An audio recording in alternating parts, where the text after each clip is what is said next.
All right, y'all. So it's been a minute since I put up a video. So real quick, just want to share something with you guys. So I'm always in the lab, always doing my research, my studies. Uh, Peep this. In life, right? This is something that I've stumbled upon, right? And I understand it. It. Why we don't get what we want in life more often than not, right? A lot of times we don't get the things we want, and then if we do get the things we want, a lot of times we don't keep them. A lot of times we don't keep the things that we want. We normally don't get. And when we do get what we want, we normally don't keep. Not in all cases, but in a lot of cases. So I want to talk about why we don't always get what we want, or why we don't get what we want, and why we don't keep what we get. Two principles, two important concepts right here. And this is what, my eyes look a little tired because I've been researching all day and just studying and just really, appropriating the information. And the reason why we don't get what we want is because the word want itself, the very nature of the word want. Now, let me explain what I mean by that. As we age, we're supposed to come into greater understanding. The world has to be uncovered, discovered, right? It has to be unveiled. And we have to understand the world not from a physical standpoint, but a metaphysical standpoint. We have to become metaphysicians. We have to become metaphysicians, and we have to be able to that means we have to be able to look beyond the physical. We have to see beyond what is physical. The world is not a physical place. It has a physical appearance, but it's not a physical place. It is a metaphysical place. And once you go into the meta, which means beyond physical, then you can understand why we don't get what we want. Because the very nature of the word want. Want is comprised of letters, W-A-N-T. Right? Want, W-A-N-T. Letters, I always try to teach this, letters are symbols that represent something. So whenever you see letters, like if you put up the number 5 in front of me, or in front of you, just put up any number, right? Okay, it's 5. Number 1, 2, 3, 4, 5, 6, 7, 8, whatever. Most people would probably just say, okay, what do you ask a person, when you put numbers in front of a person, what do they see? They say they see the number, 7, 6, 5, 4. It doesn't matter. They'll say they see the number. If you put letters in front of somebody, letters spell the word, you'll ask them what it spells or what they see. They'll see the word want, or they'll see letters that spell want.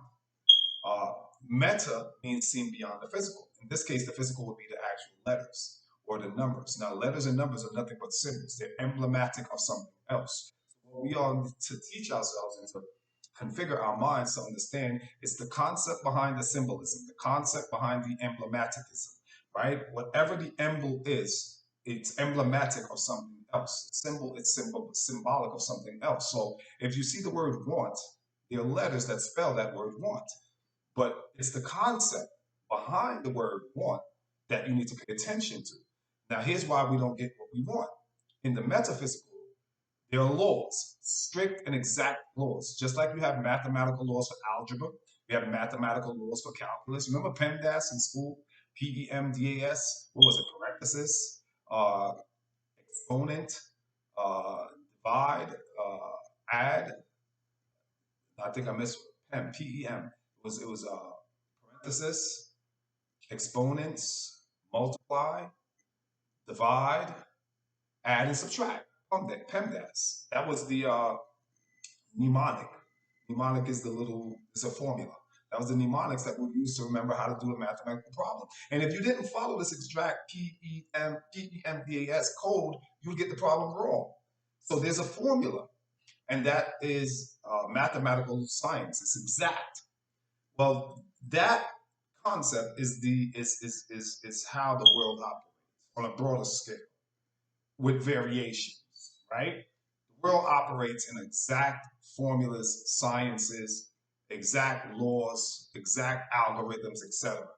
And we infract them every single day. We breach, we infract, we violate these laws every day. This is why the world is in the state that it's in.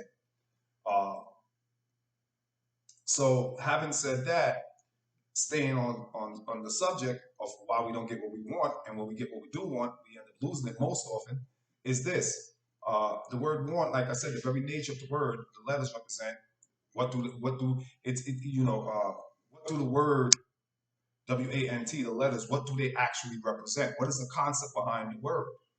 Right? Because in the quantum realm or in the meta realm, metaphysical realm, there are laws, there are sciences, laws just like the mathematical laws I just gave you.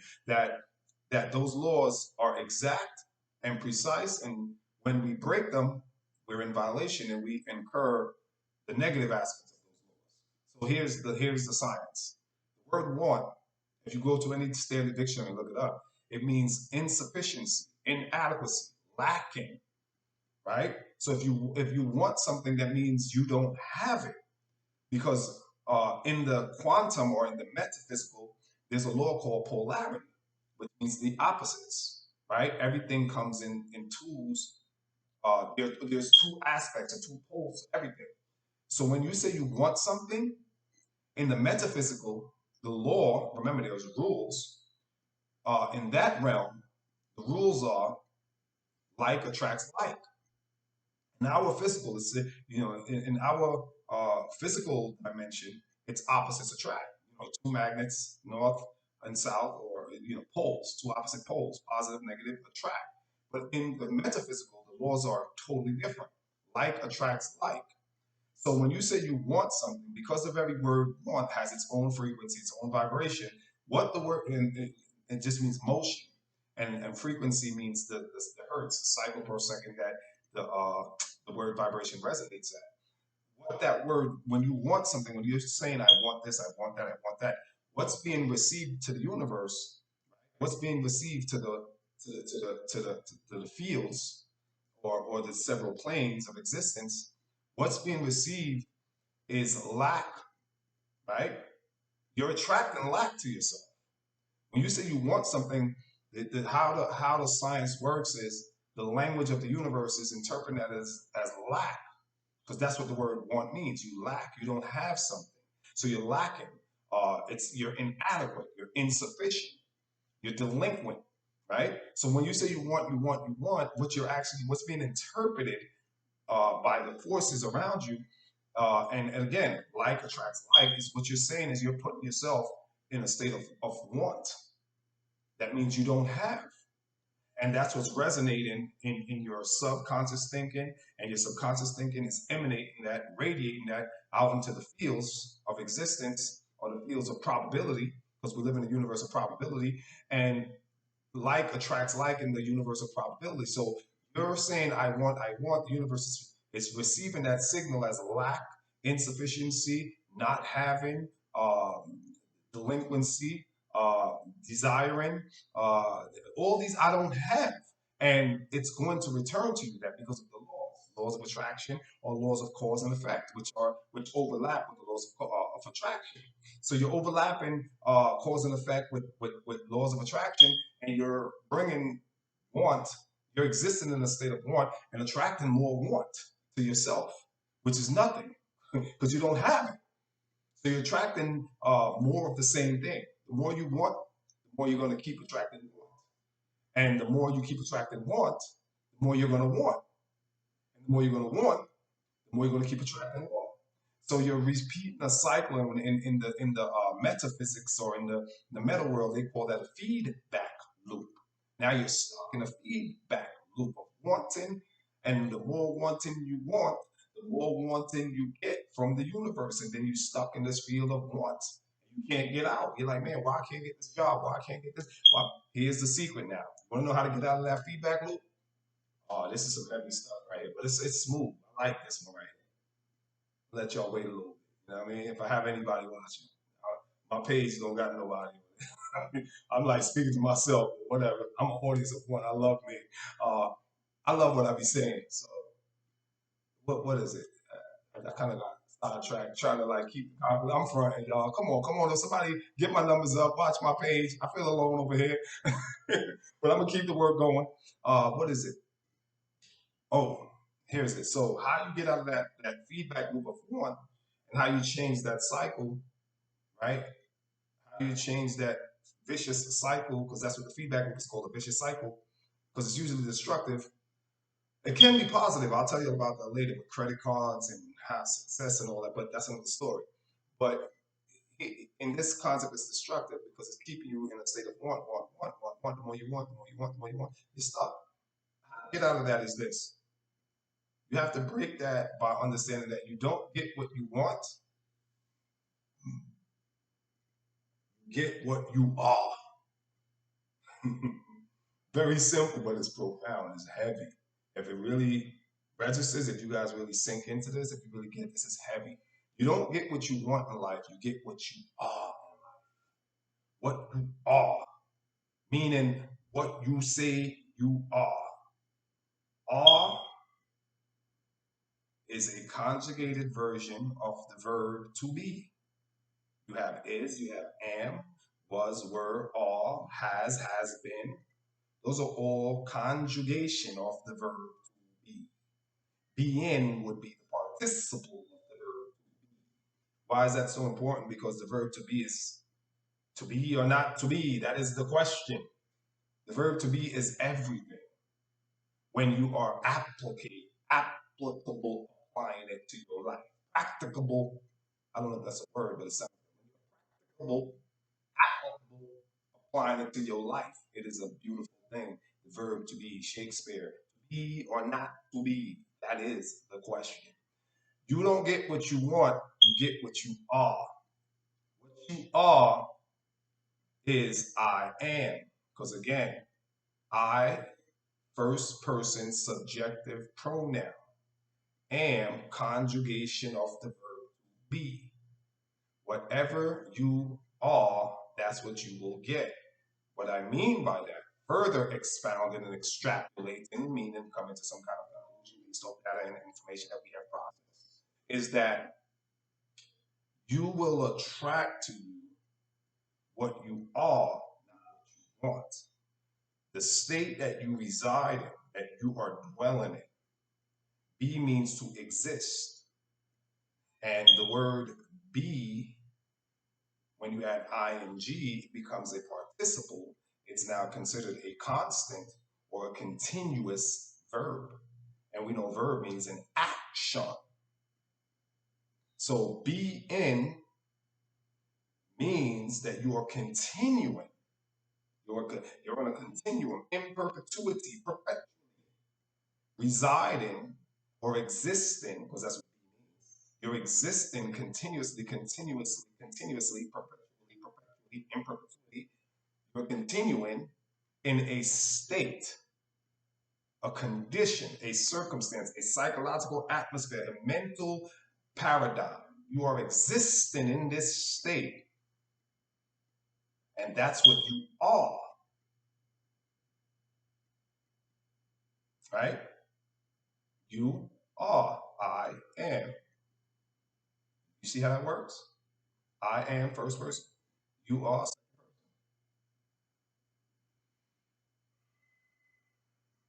You see how that works?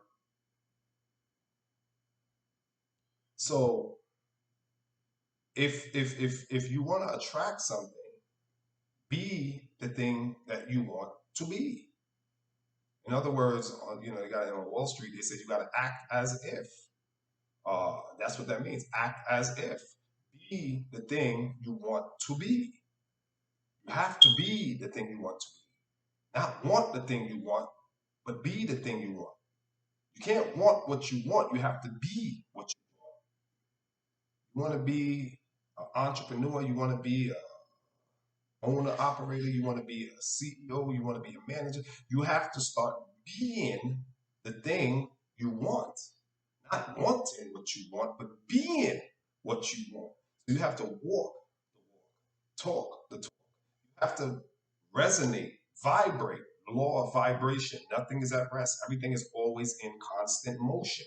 So you have to actually get that feeling within yourself that you are the thing you hope that you hope to be. You have to feel and be the thing that you desire to be. You have to be it. And in being, again, residing, staying continuously in that state, In your sub level of the subconscious, there's something in the cells called organelles. Organelles are subunits within the cell. Uh, you have to, that's in the cell, in cellular biology, studying cells and all that. But in your subconscious mind, you have organelles, something similar. And that just means in your sub, there's layers to your subconscious thinking. So in the organelles of your subconscious thinking, in lower departments, you have to plant seeds of the thing you hope to see in your uh, uh, macro, on your conscious level. Your conscious level is everything down here that you can see, your five senses can interact with. That's what you're conscious of. But your subconscious is put like this. Think of you know what I found interesting? Hermes Trismegistus says, "As above, so below." Right? That's the law of correspondence. That law further stretches out to as within, so without. And a good illustration of that is a tree. This is deep stuff right here. Attention, I love this one right here. When you plant a tree and the tree grows to a giant oak, you have the branches, right? All these branches are spreading out all over, like the branches branching out. That's above. You can see the stump of the tree, the bark and the branches and the leaves, and all of it spreads out. But below the soil, you have almost the identical, you know, image, picture. If you drew it on a wall or something, it would be very similar in terms of its picturesque. You would see all the branches on the top, but the roots would look very similar to the branches. Only difference is they're instead of branching out into the sky, into the you know just the air, they're branching out in the soil. Roots actually shoot out just like the branches do up top, but they do it beneath the soil. As above, so below. See how that works? As below, so above. As within, so without. So though the tree branches off, and also from the roots spread out just below the soil. See what I'm saying? So I say that to say that what you want to see in your outer world, which is the above ground, branching out, you have to be that in the sub layers of your subconscious thinking, which represents the soil beneath the surface, branching out beneath the surface. And when the roots branch out beneath the surface, they eventually branch out above. So when you are allowing yourself to be, when you plant the thing, whatever it is you want that CEO, you want that corner office, you want that new house, that new car. I mean, whatever materialistic, whatever. It doesn't have to be material. Like I share something with you guys perfect, like me.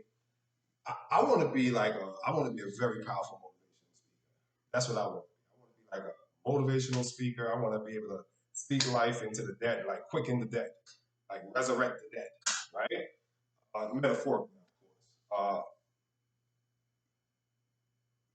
That's what I want, but I don't. I have to be that. You see what I'm saying? I want that, but I have to be before I could receive that want. I have to. I can't just say I want it. I have to be it. So I have to plant that way down deep in my subconscious mind, and I do that by studying every day, studying everything, all things that has to do with speaking or oratory skills, right? Or verbal pugilism, right? Anything that has to do with that, I soak that in, I soak that in, and by doing that, what I'm doing is I'm planting the seeds, and those seeds are going to start taking shape, root, they're going to start branching out below, and then eventually I'm going to see it on my outer world. That's how it works. I have to be because you get what you are, not what you want. It's good to want something, but be the thing you want. Don't just want it. Wanting it won't get it. Being it will get it. So how it goes, write down what you want. Then from the minute you put down your pen from writing what you want, immediately go into the mindset of being that which you desire to see. Be the thing that you desire to see in your physical world. Till next time, y'all know how to do it. Salute, peace, be safe out there.